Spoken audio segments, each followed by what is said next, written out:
Bangabandhu satellite এক দিয়ে কিন্তু আমরা থামছি না।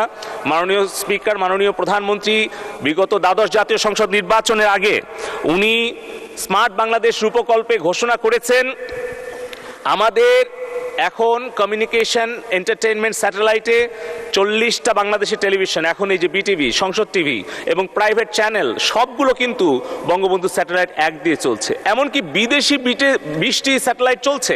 মাননীয় প্রধানমন্ত্রী বলেছেন ভারত, নেপাল সহ পার্শ্ববর্তী যতগুলো দেশ, ভুটান, সবাইকে আমাদের বঙ্গবন্ধু স্যাটেলাইট 1-এর কমিউনিকেশন সাপোর্টটা দিতে, এবং আমরা সেটাও দিচ্ছি মাননীয় স্পিকার।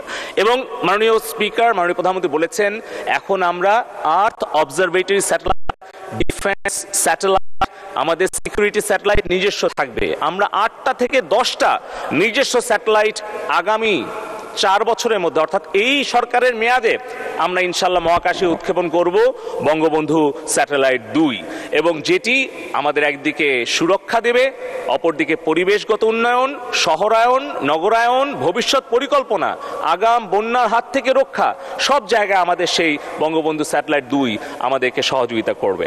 মাননীয় speaker, social obligation fund BTRC, যে বিটিআরসি থেকে 2000 সালে যেটি মাননীয় প্রধানমন্ত্রী জননেত্রী শেখ হাসিনা নিজে প্রতিষ্ঠিত করেছিলেন বঙ্গবন্ধুর কন্যা, সেই বাংলাদেশ টেলিকমিউনিকেশন রেগুলেটরি কমিশন আমাদের সরকারের রাজস্ব আয় দিয়েছে 2000 সালে জননেত্রী শেখ হাসিনার প্রতিষ্ঠিত বিটিআরসি 73,000 কোটি টাকা রাজস্ব দিয়েছে, যেটা আমাদের শিক্ষা, স্বাস্থ্য সব খাতে হচ্ছে।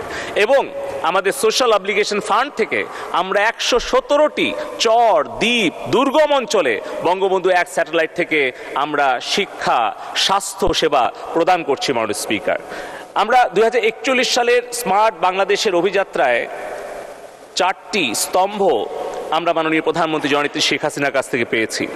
এই 4টি স্তম্ভের ওপরেই 41 সালে গড়ে উঠবে আমাদের বঙ্গবন্ধুর স্বপ্নের সোনার বাংলার আধুনিক রূপ, একটি অন্তর্ভুক্তিমূলক উদ্ভাবনী স্মার্ট বাংলাদেশ।